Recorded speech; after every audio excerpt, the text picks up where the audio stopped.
Halo, selamat pagi. Perkenalkan, nama saya Putu Lutfianti Devamanan dari kelas AK 705. Saya akan menyampaikan sebuah materi terkait UTS, Analisis Laporan Keuangan berbasis IT. Di sini sebenarnya hal-hal yang dipelajari dalam melakukan analisis laporan keuangan tentu saja adalah laporan keuangan itu sendiri. Nah, laporan keuangan sebagaimana perusahaan membuatnya itu merupakan gambaran dari kondisi keuangan di suatu perusahaan pada saat tertentu dan jangka waktu tertentu. Nah, analisis laporan keuangan sendiri itu sebenarnya memiliki beberapa poin penting, yaitu kita melakukan di sana identifikasi laporan keuangan. Kita menilai laporan keuangan, kita mengolah data yang ada di laporan keuangan, dan juga kita membandingkan informasi dengan perusahaan lainnya. Hal-hal yang dilakukan analisis pada laporan keuangan kan berarti elemen-elemen pada laporan keuangannya. Nah, yang kita analisis antara lain ada neraca. Di situ terdapat aset, liabilitas, dan juga ekuitas. Kemudian ada elemen laba rugi, kemudian ada juga elemen arus kas. Selanjutnya ada catatan atas laporan keuangan. Ini merupakan detail tambahan dari laporan keuangan, biasanya bersih uraian-uraian. Dan juga elemen perubahan ekuitas. Untuk melakukan analisis laporan keuangan itu bisa menggunakan beberapa metode. Nah, yang pertama ada analisis horizontal. Nah, pada analisis ini kita membandingkan laporan keuangan, misalnya bandingkan penjualan di suatu perusahaan dari tahun 2019 dengan tahun 2020. Nah, dengan membandingkan kedua tahun tersebut, kita bisa mengetahui apakah ada kenaikan atau penurunan. Kemudian kita juga bisa menggunakan metode analisis vertikal. Nah, di sini kita membandingkan pada satu elemen, misalnya kita ingin mengetahui berapa persentase dari COGS atas penjualan, kita misalkan juga ingin mencari tahu berapa persentase aset lancar dari suatu total aset. Gitu. Jadi pada satu elemen yang sama. Kita juga bisa menggunakan analisis rasio. Nah, karena pada beberapa laporan keuangan di perusahaan itu tidak memiliki penyajian yang sama, jadi kita perlu mengubahnya menjadi suatu rasio tertentu agar kita bisa membandingkannya secara langsung gitu.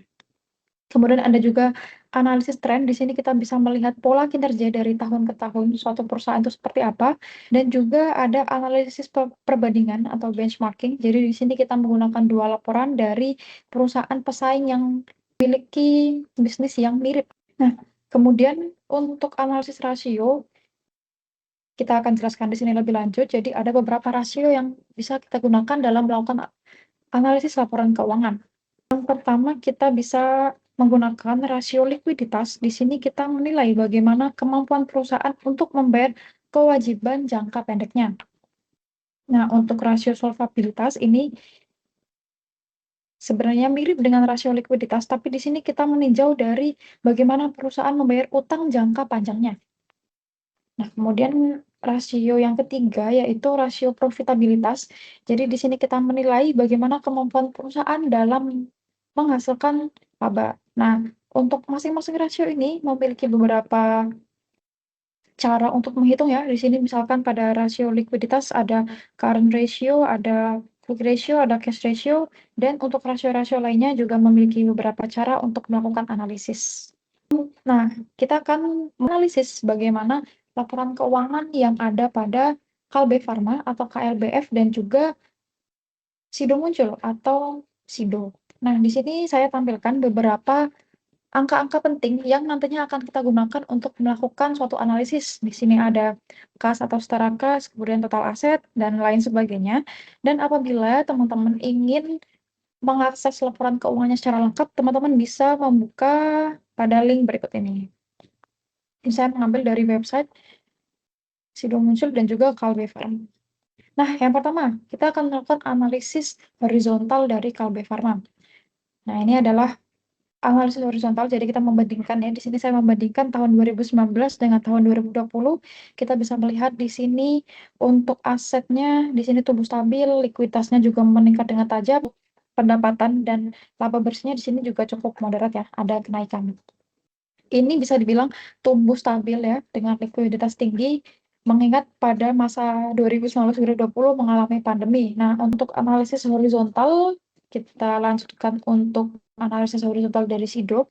Di sini kita bisa melihat untuk pertumbuhan total asetnya juga cukup bagus, sangat kemudian aset lancarnya di sini berupa cash gitu ya, ini juga sangat liquid. Kemudian kita lanjut pada analisis vertikal neraca. Nah, di sini maksud dari basis total aset, jadi kita meninjau dari total asetnya. Misalkan aset lancar, kita meninjau dari total asetnya. Dengan jumlah sekian, kita bandingkan dengan total asetnya, kita mendapatkan aset lancar yaitu 57,95%. Nah, itu masuk dari basis total aset. Nah, di sini bisa kita lihat yang sebelumnya saya maksud, kita membuat suatu rasio karena penyajian dalam laporan keuangan itu tidak selalu sama. Misalnya pada Kalbe Farma di sini menggunakan rupiah penuh, tapi pada Sido di sini dalam juta rupiah. Nah, apabila kita langsung membandingkan nilai dari total aset di Kalbe Farma dan juga di Sido itu tidak apple to apple ya. Jadi kita perlu mengubahnya menjadi sebuah rasio. Nah, untuk rasio ini setelah kita ubah menjadi rasio di sini, kita bisa membandingkannya. Misalnya di sini kita bisa melihat bahwa Kalbe Farma aset lancarnya cukup tinggi ya, 57,9%. Kemudian untuk Sido 53,31. Nah, untuk persediaannya juga di sini kita bisa melihat cukup angkanya cukup signifikan perbedaannya ya. Kita bisa menginterpretasikan secara sederhana bahwa di sini persediaan pada Sido itu lebih efisien dan juga memiliki siklus produksi yang lebih cepat. Nah, untuk Kalbe Farma sendiri ekuitasnya berada di angka 81%, Sido di 83,69%. Nah, kedua-duanya sebenarnya sama-sama bagus ya. Ini juga menunjukkan bahwa proses bisnis yang mereka lakukan dalam kegiatan produksi itu lebih banyak menggunakan ekuitas atau modal sendiri dibanding dengan menggunakan utang. Di sini hanya 19% utang yang digunakan untuk kegiatan produksinya dan di sini Sido 16,31. Nah, selanjutnya untuk analisis vertikal berbasis pendapatan. Nah, jadi kita membandingkan elemen-elemen COGS dan juga laba bersih terhadap revenue atau pendapatannya.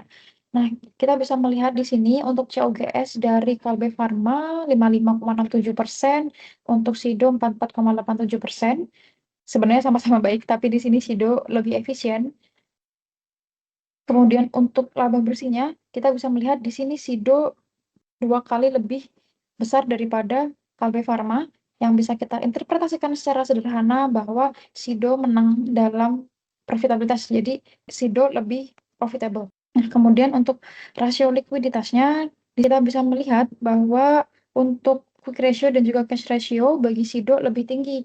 Nah, kita bisa melihat bahwa Sido memiliki cash yang lebih liquid. Jadi, kalau misal KB Farma dan juga Sido ingin membayar suatu utangnya, di sini sebenarnya Sido lebih bisa membayar full menggunakan kas, tapi Kalbe Farma sebenarnya juga bisa, juga aman dalam melakukan pembayaran utangnya, tapi mungkin harus mengandalkan pendanaan lain misalnya dari piutang. Selanjutnya untuk rasio solvabilitas. Nah, untuk rasio solvabilitas sendiri kita bisa melihat di sini nilai DAR dan juga DER-nya di sini Sido 16%, yang artinya hanya 16% aset Sido dibiayai oleh utang. Kemudian kita juga bisa melihat nilai DER dari Sido di sini adalah 0,19, yang mana utang hanya 0,19 kali dari modal sendiri, hampir tidak ada utang besar yang digunakan untuk mendanai kegiatan produksinya. Nah, selanjutnya adalah rasio profitabilitas. Nah, ini kemampuan perusahaan untuk menghasilkan profit ya. Di perbandingannya mungkin bisa dilihat di sini 12%, 28%, 12%, 20%, hampir dua kalinya ya, 15% dan juga 29%. Sebenarnya untuk KB Pharma ini juga memiliki profit yang cukup besar dan dia stabil.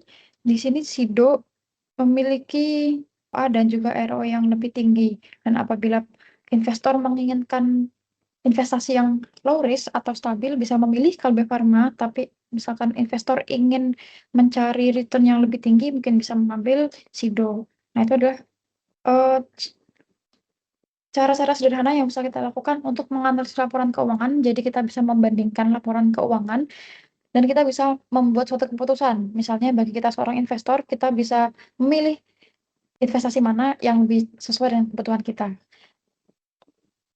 Demikian yang bisa saya sampaikan. Terima kasih. Semoga apa yang saya sampaikan bermanfaat dan apa yang saya sampaikan hanyalah edukasi dan tidak bermaksud untuk menyinggung pihak manapun.